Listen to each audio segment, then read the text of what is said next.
Hey guys, welcome back to my channel. Today I'm going to share a little story with you guys, and I want to preface it by saying how much I love how much you guys love me and my story and everything. So I wanted to share this really personal moment with you guys because I know that you would all appreciate it so much. I'm sitting here today in Uvita, Costa Rica.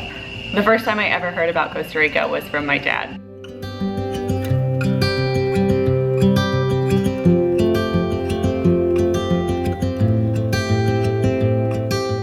If you guys know my story and you've been watching me for a while, you know that my dad passed away in October. He was a man that had a crazy great infectious personality. He was a hippie through and through. He had long dreadlocks and he was kind and funny and was really just a love everybody, don't judge anybody type of person. He passed away from throat cancer and I took care of him before he passed. He lived in our house for the year before he passed, and it was just a really nice experience that, although it was very difficult, I'm very glad that I had, because it gave me so many great moments with him to learn about his life, and he definitely had a very full life. He spent my whole life telling me amazing stories about the things that he's done, and so many of them involved Costa Rica. My dad donated his body to science, and he wanted to help people understand cancer and understand things about the human body. When they were done learning everything that they could from him, they cremated him and sent me his ashes.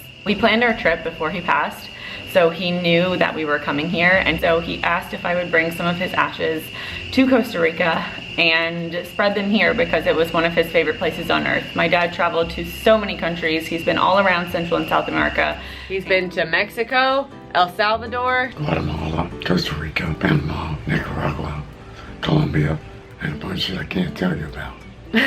And he just loved Costa Rica. I heard so many stories about it, and so I knew that when he asked me that, it would be something that meant a lot to him. So here we are in Costa Rica. My dad was a surfer when he was young, and Costa Rica is known for its surfing. And today we're gonna head to Dominical to spread some of his ashes there. It's one of the bigger surfing beaches in the area that we're in, and I thought it would just be really nice. When we drove through Dominical the first time, I noticed a lot of places like he always talked about. Jungles that led right up to the beach where you could just walk through and you were suddenly at the beach, and I knew that that was a perfect place to bring him. He always had such amazing stories from Costa Rica, so I'm super excited and happy to be here and to know about what he explained to me and learn about it firsthand so he can be here forever in one of his favorite places. So we're gonna head out on our journey to Dominical, and I'm excited to bring you guys along because this is something that means a lot to me, and I know that you guys are very invested and care a lot about me and my dad, and so that means so much. So I wanted to share this day with you guys. So let's head out and I'll see you guys there.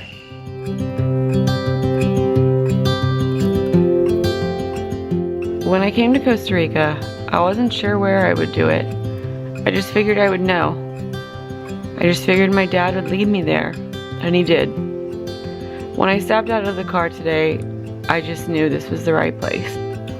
My dad had a way of making you look at things differently, a way of making you close your eyes and see with your heart, a way of bringing out the best in people and challenging them to actually look instead of just see. The energy here was everything my dad was. There were people camping and vending, and everyone was so friendly. I know if he would have been with me today, he would have never wanted to leave, so I felt happy to be able to bring him here.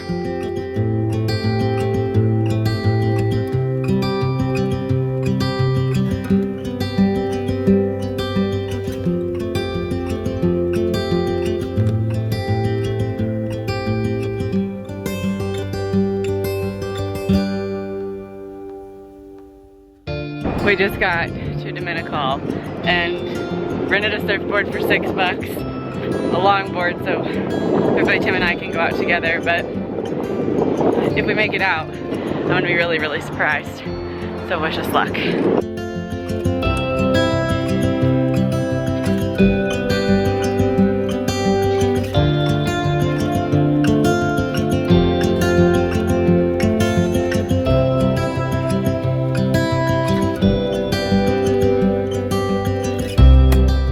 Sitting there on that surfboard, looking back at the mountains and the jungle and the beach was a moment I will remember for the rest of my life.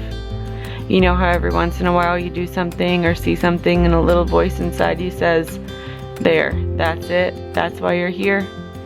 This was one of those moments.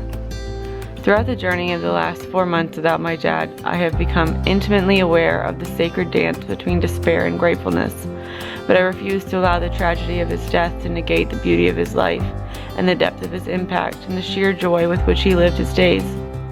I refuse to allow the dark, necessary sides of grief to entirely overshadow the quiet whisper of gratefulness, appreciation, and gentle perspective that he gave to me. It hurts every day, the absence of someone who was once there, but if I listen hard enough, I can still hear him.